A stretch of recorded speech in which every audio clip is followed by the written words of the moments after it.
Necromunda, the OG Old Hammer style, the game of Underhive battles. We are not playing in an Underhive. We are playing in more of a Traveler-esque universe, although we do have psionics and some fun, silly stuff like that. This is the crew of the Blackraven.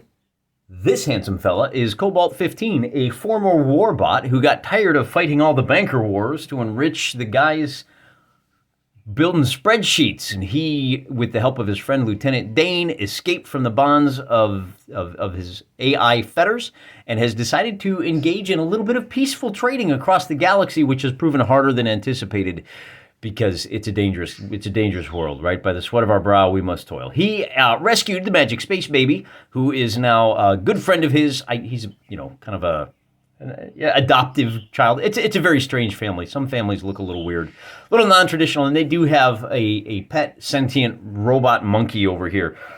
Here's what you need to know. Robot, kind of good at everything. Sniper, magic space baby, has magic powers, and then our robot monkey is very fast, very quick. That's really all you need to know for now. You'll figure out how the game works as we play, but I do want to talk about the opposition force. This season of the Adventures of the Blackraven is going to be set in the Sprawl, the setting that's created by John Lambshead and presented in sci-fi skirmish scenarios. We're going to be adapting a number of these for use on the tabletop. Small unit missions for use with your favorite Wargaming rules. I think they'll work really well with the OG Necromunda rules. Here's our opposition force right down here. You can see they are a gang. These figures come to us by way of Pico armor. Did you know they have a small but rather sophisticated line of 15mm science fiction figures? I like them. These guys look they're dead ringers for the old Orlocks from the Necromunda game. Perfect for a little gang. As you can see, we've got two guys with shotguns. We've got it's a shotgun, autogun. This guy's got two pistols. This guy has a knife in his back. We're going to call that a sword. And he's got the pistol. So we got four of them. And these are the thugs. The leader is going to be the guy with the shotgun over here. He looks like the biggest and baddest of them all. And then we've got three goons, and they either have an autogun, two pistols, or, as I said, the pistol and the sword. That's really all you need to know. He's got a leadership of 8. The rest of these guys have a leadership of 7. And I think it's going to be a pretty fair fight. We are playing Scenario 7, Shootout, from the original OG Old Hammer Necromunda rulebook. And the Shootout is the narrative behind it is that two rival gangs meet in a tense situation. It's basically high noon. Now, the way we're going to justify this is that Cobalt-15 has arrived here in the Sprawl in this kind of suburban industrial private landing pad, expecting to just walk over and have a casual meeting with a business contact, when the Scuttlers, they've learned about it and they've shown up and they've decided that they want to take out the crew of the Blackraven and then pilfer and loot the ship.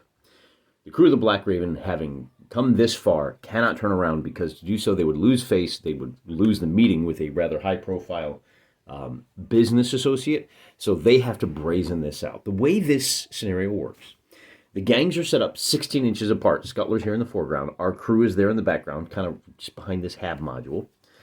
And every turn, they're going to walk 1 inch. So they're all within 1 inch of each other, within 1 inch of any other model. Every turn, the fighters are assumed to have their weapons slung. And we have this original, build-up phase. So the music is swelling to a crescendo, and we got to find out whose nerve is going to break first, and who's going to draw first. So in this sequence of play, both sides are going to move, and then they have to test their nerve. If both sides pass the test, then you go on to the next turn.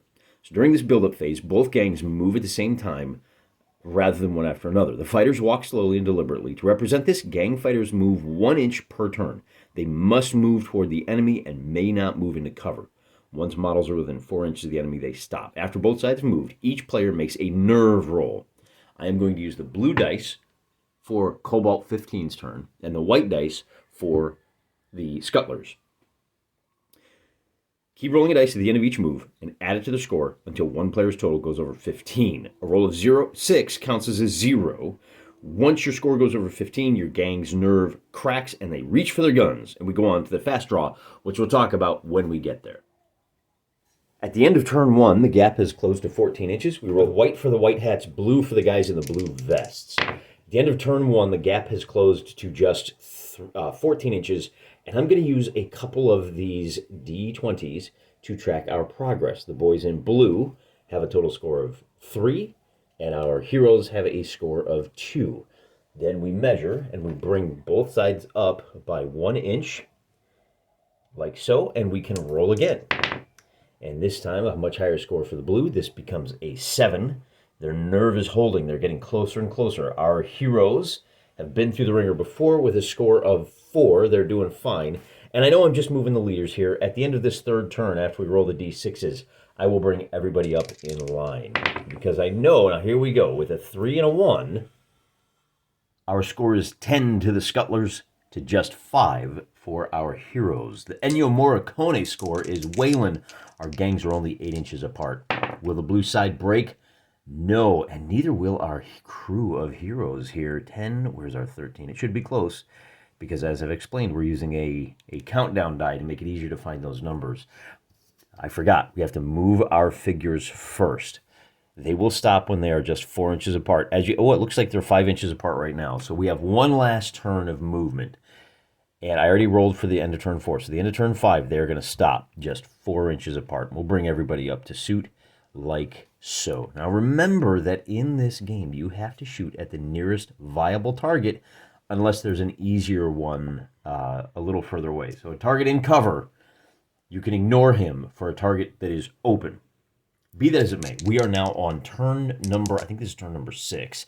It doesn't matter. There's no real turn limit. So we keep rolling, but we won't move anymore. And now the score goes to 11 to 14. And on this next turn, well, maybe. Remember, a score of 6 equals 0. So I was about to say on this next turn, the blue side is going to break. But if the blue die comes up with a 6, they won't. It is possible for our heroes to shoot first. And now in Necromunda, holding your nerve longer than the other guy gives you a bonus in XP. We're not really using math XP the way Necromunda does. We're going to use we're going to allow the events of our games to inform the narrative of the campaign. Meaning, if Cobalt draws his gun first, he's going to spend the rest of this phase of the campaign on the lam as a criminal. On the other hand, if his nerve holds, maybe he gets accommodation and, gets kind of like deputized by the local law enforcement to help deal with the rampant crime.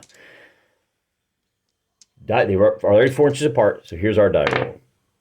With a score of 1 to 1, the blue team goes to 15, and now we enter the quick draw phase, quick 15 to 14. Having been viciously attacked in broad daylight, our heroes are defending themselves. Normally, the game is activation by side. The Scuttlers would do everything for their boys, and then our crew would do everything for their boys. In this case, because it's a quick draw, we have to determine the order that the individuals act, at least on this first turn, as individuals. We're going to roll a d6 for each figure, and I'm just going to go clockwise around the horn here. And then these d6s will be modified based on a couple of different statistics. And then again, I'm going to start with Cobalt, and just kind of go around the horn, and I'll leave the die next to each of my figures. In the rules as written, you have one, I think it's 2 to 4 figures. It's D3 plus 1. I just went with 4 on 4 to keep it even for this one. The next thing you have to do is add the initiative of the figure. If the figure has a pistol, you add 1 to the score, and if he has like an autogun or a shotgun, you subtract 1. So let me work out that math. That's a lot of dice on the table. I know this kind of looks like pants right now. It's only for the first turn, and it's only because we have a whole lot of numbers to remember. In the case of a tie, a figure armed with a pistol will act first. Our highest results were 9 for the leader and for the Magic Space Baby. The Magic Space Baby is going to go first because Magic Space Baby doesn't actually have any weapons. Remember that this is a psyker, not a fighter. So what do we want to do with him? And I think the first thing we want to do is let's drop a hallucination gas bomb right here. He has this thing that he can cause freakouts on the enemy. It's got a radius of 1 inch, and look how conveniently they're all clumped up. To use this psionic power requires intense concentration. We do have to make a leadership check. Our little fella there has a leadership of 6. On a 6 or less, he's going to get it off. If he rolls Snake Eyes on this activation roll, he will take 1d6 strength wound from the exhaustion caused by failure. With a result of a 4, we're successful, and that means we get to have some big fun.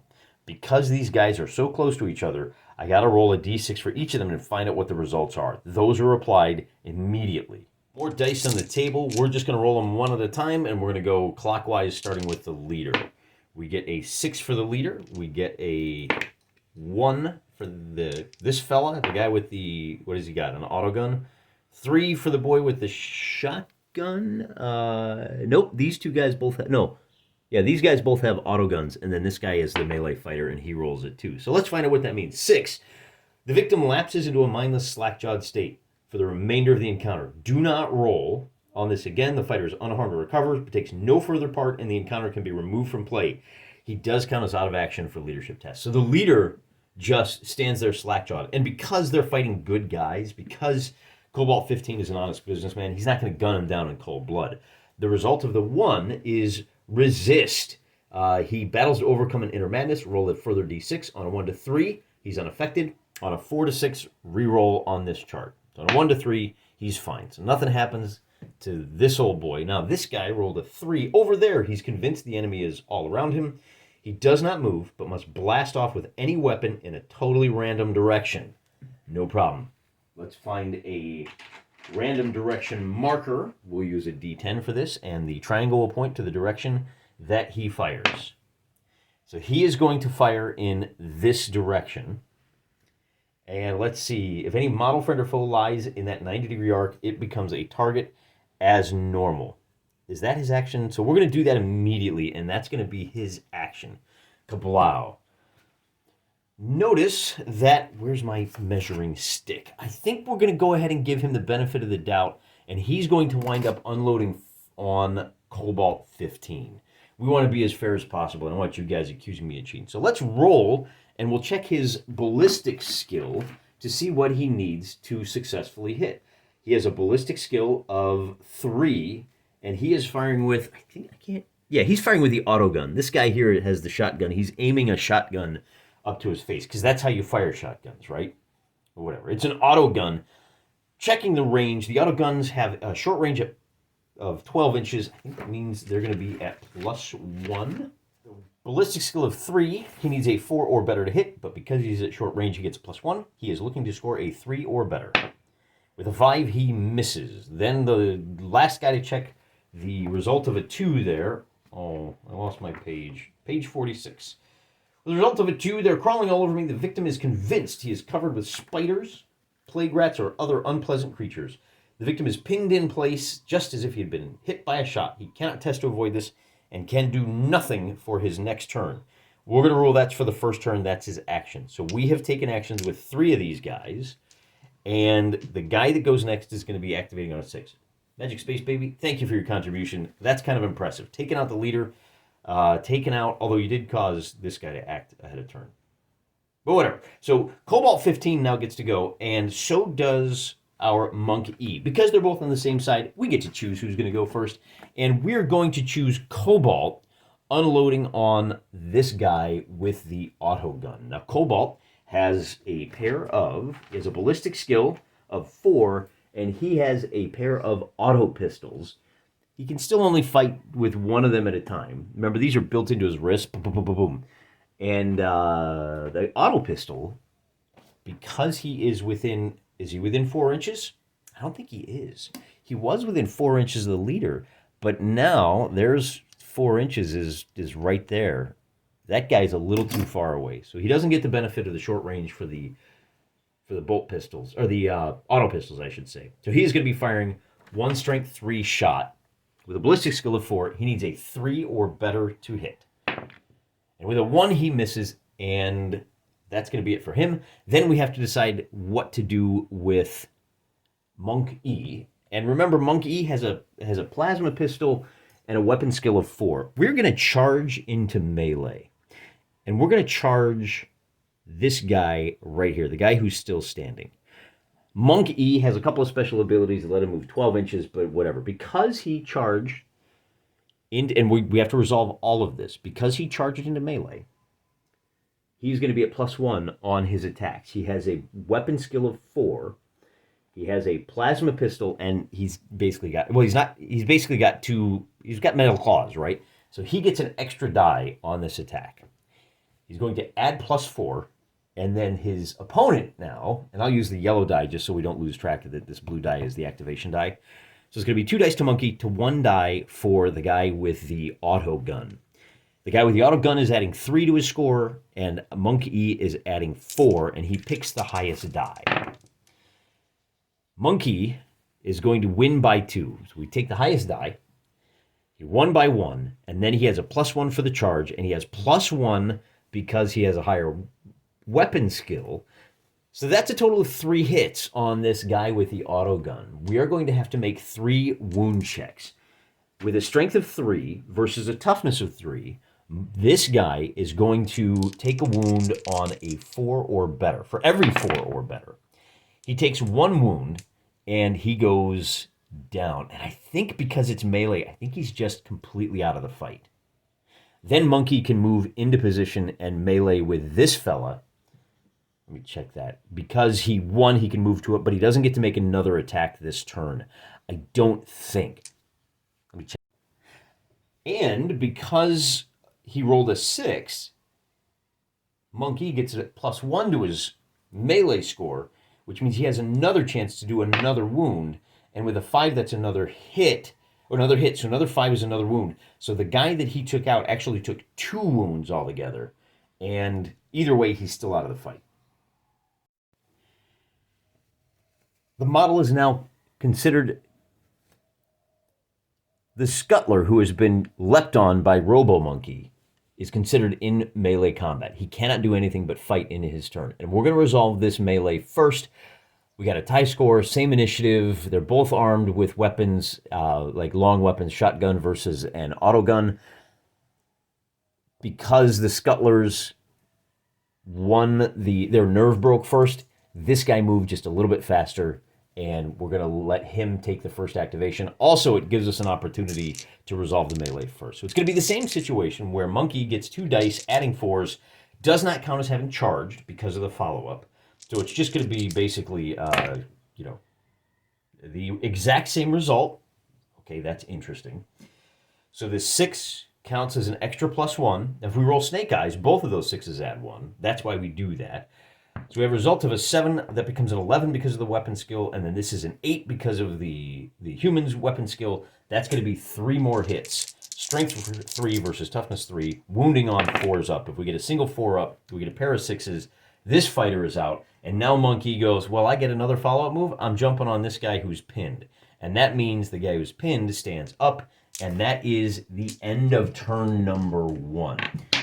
Kind of hectic, kind of chaotic. And we have to roll 4 to see who goes first. And we just roll a straight D6. Our white hats get to go first. And it doesn't really, I guess it doesn't really matter here. No, it does, because we have a melee. And if by some miracle this ganger survives this melee, then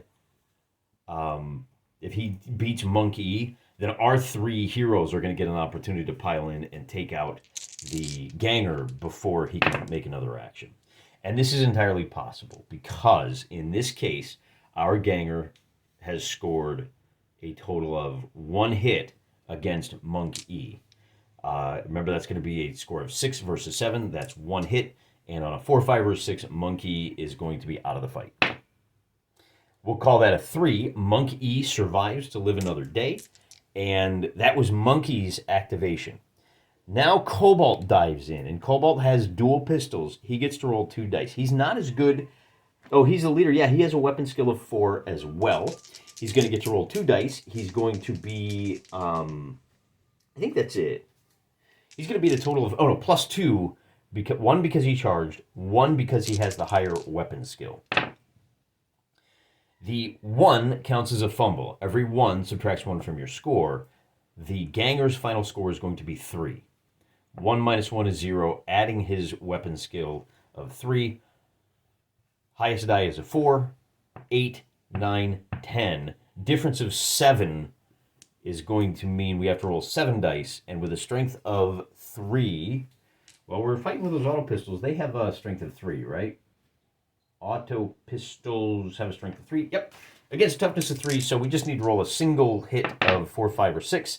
There you go. The gangers are all out of action without our crew taking a single wound. This is what happens when a bunch of street punks fight a seasoned interstellar crew of hardened smugglers.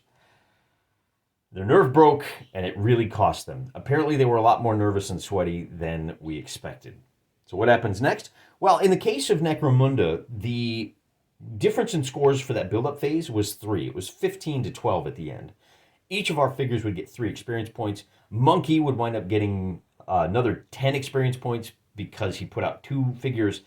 Our Magic Space Baby would get 5 for putting somebody out. Our leader would put 5 out. And for the Jews, you get a free experience roll for every 5 points. And for our big boys, it takes 20. And for our regular gangers, it takes 10. So we're going to go ahead and give these two a little roll on the power-up. Fortunately, we don't have to worry about any wounds. The game of Necromunda also includes some fun, like, territories that you have to control. And it's not like a map-based campaign. It's a very elegant sort of bookkeeping campaign. We don't need to worry about that. We just need to worry about making our advance rolls, and we roll a 2d6 compared to a chart. We're doing Magic Space Baby first. We really want that increase in leadership. With a 10, Magic Space Baby gets a new skill. For Monk E, we get a result of a 6, and that gives us a characteristic increase. We roll a further d6, and with a result of a 5, checking against, his ballistic skill goes up by 1. Now, that skill that the Magic Space Baby has picked up, in Necromunda, you have to work old into these old hammer games. The skills are how the game adds personality to each of the gangs.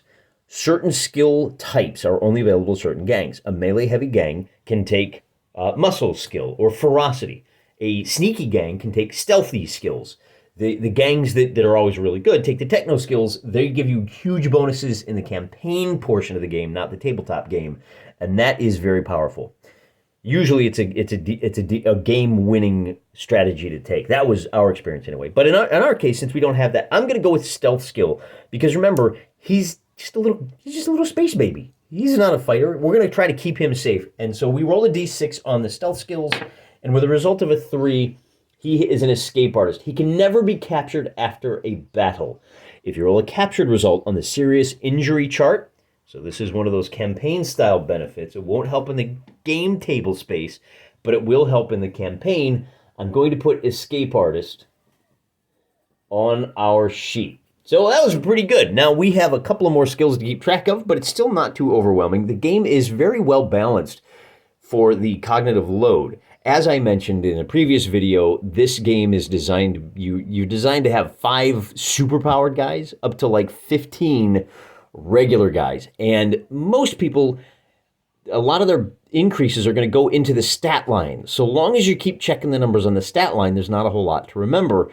The skills start to pile up after a while, but they're all very specific. And you remember, oh, this is a shooty guy. Okay, he's armed with a shooty weapon. You've got a visual reminder that helps you go, oh, well, what was his skills again? And then in the shooting phase, that's the only time you have to worry about it. So it's a very clean and very honest system. As I said, the campaign system is a little bit lacking. It does tend to fall apart over time. But overall, one of my favorite games of all time. If you can put together a campaign with like 6 or 8 solid dude bros that don't take it too seriously and aren't too hyper competitive, you can run like a 10 to 12 game campaign if they're all playing about the same number of games and just have an absolutely gobsmackingly wonderful time. Hey, thanks for coming along for the ride. We're going to set up another battle, and we'll be back in a week with episode 2 of season 5 of The Adventures of the Blackraven. Till then, I'm praying for you.